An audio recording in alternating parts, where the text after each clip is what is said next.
আসসালামু আলাইকুম। আলহামদুলিল্লাহ, আমি আমার এই ছোটো খামারটি শুরু করেছিলাম বৃষ্টি কোয়েল পাখি দিয়ে।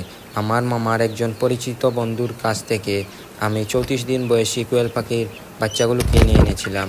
কিছুদিন যাওয়ার পর এগুলো ডিম দিয়েছিল এবং আমি এই ডিমগুলো বিক্রি করে কিছু টাকা জমিয়ে রেখেছিলাম। আমি সেই জমিয়ে রাখা টাকাগুলোর সাথে কিছু টাকা যোগ করে কিছু নতুন কোয়েল পাখি আনতে চলেছি।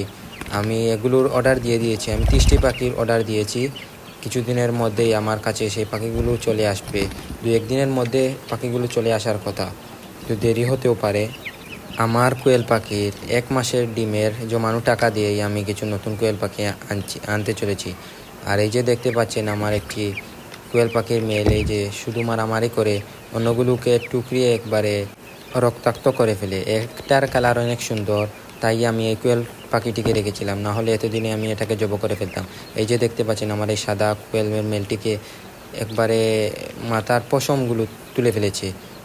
আমার কাছে আরও একটি ইউনিক কালার মেল আছে, সেটারও মাথার পশমগুলো তুলে ফেলেছে টুকরিয়ে। আমি 2-1 দিনের মধ্যেই এই পাখিটিকে জব করে ফেলবো, না হলে এই পাখিটি অন্য পাখিগুলোকে মেরে ফেলবে। এই যে দেখতে পাচ্ছেন শুধু সারাক্ষণ মাইট করতে থাকে। সাদা আর এই যে ইউনিক কালার এই পাখিটিকে বেশি মারে। এই পাখিটিকে যদি আমি সরিয়ে ফেলি তাহলে এদের মার থামানো যাবে, না হলে এদের মার থামানো কোনোভাবেই সম্ভব নয়।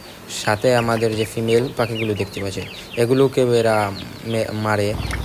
মাইরের দুন্দে কাকে মারে তারা বলতেই পারে না। আমি এর মধ্যে থেকে 30 সেকেন্ড স্কিপ করে দিয়েছি। এই 30 সেকেন্ড এরা অনেক মারামারি করছিল। এগুলো ইউটিউবের গাইডলাইনের বাইরে, আমি স্ট্রাইক খেতে পারি তাই এগুলো ডিলিট করে দিয়েছি। তারপরেও মারামারি এদের থামছে না, শুধু সারাক্ষণ এই মেলগুলো মাইট করতে থাকে।